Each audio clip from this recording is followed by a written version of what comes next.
تقریر کے بعد فارسی تقریر کے لیے ایک ایسے خطیب کو دعوت دے رہا ہوں جو اردو تقریر کے ساتھ ساتھ فارسی میں بھی مہارت رکھتے ہیں۔ ان سے میری مراد مولوی محمد حذیفہ ہے۔ موصوف سے گزارش ہے کہ موصوف تشریف لائے اور فارسی تقریر پیش کرے۔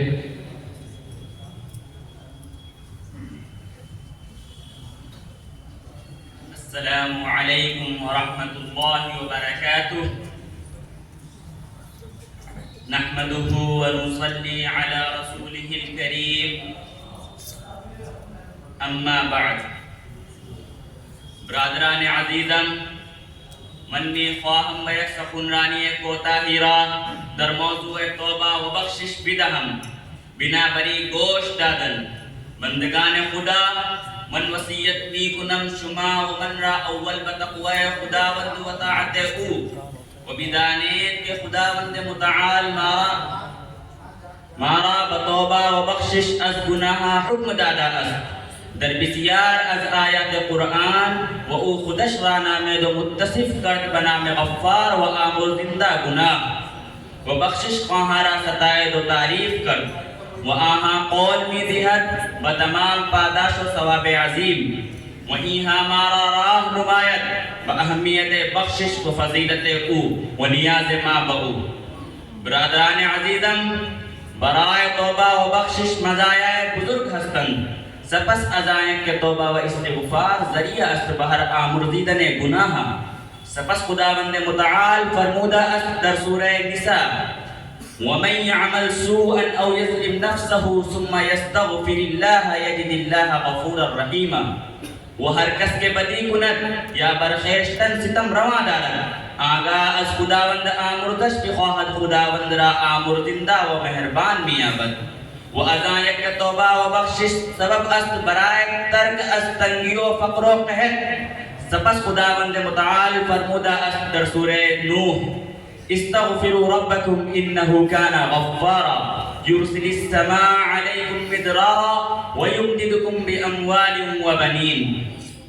از پروردگار تا آمرزش بخواهد بیگمان او بس آمرزنده است تا بارا آسمان را پیاپه و فراما بر شما فرو ریزد و تا شما را با بخشیدن اموال و فرزندان مدد رساند.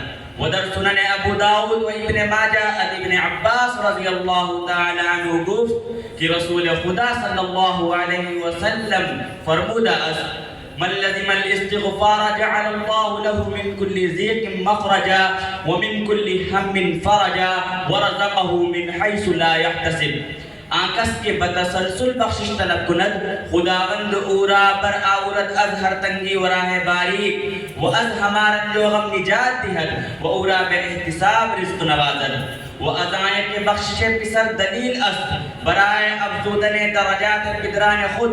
سپس حضرت ابو ہریرہ رضی اللہ تعالی عنہ گفتہ است کہ رسول خدا صلی اللہ علیہ وسلم فرمود: ان اللہ عز وجل يرفع الدرجة للعبد الصالح في الجنة فيقول يا ربي أنى لي هذه فيقول باستغفار ولدك لك. خداوند متعال بندے اورا بدرجہ بالا کنندر بہشت. سپس بندہ می گوید: خدایا از کجائی درجہ. خداوند متعال می گوید: بے استغفار پسر برائے شما. این حدیث را امام احمد نقل کرد. بئی مزایای بزرگ پیامبر ما بخشش را بسیار بھی کرد تا آنکہ بخشش می طلب کرد صد بار در یک مجلس.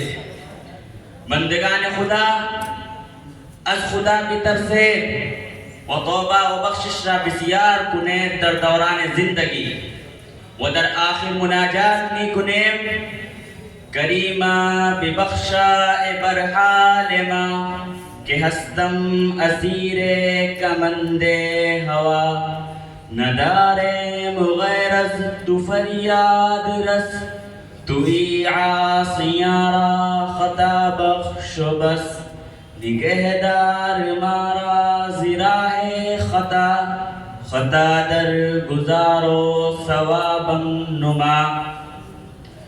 و این ہمارا می گویم و خدا ببخش من و شما و ہما مسلمانا و او آمرزنده و مہربان. بئی کلمات باندازہ کافی کلمات کوتاہ را در ای مناسبت وما علینا الا البلاغ.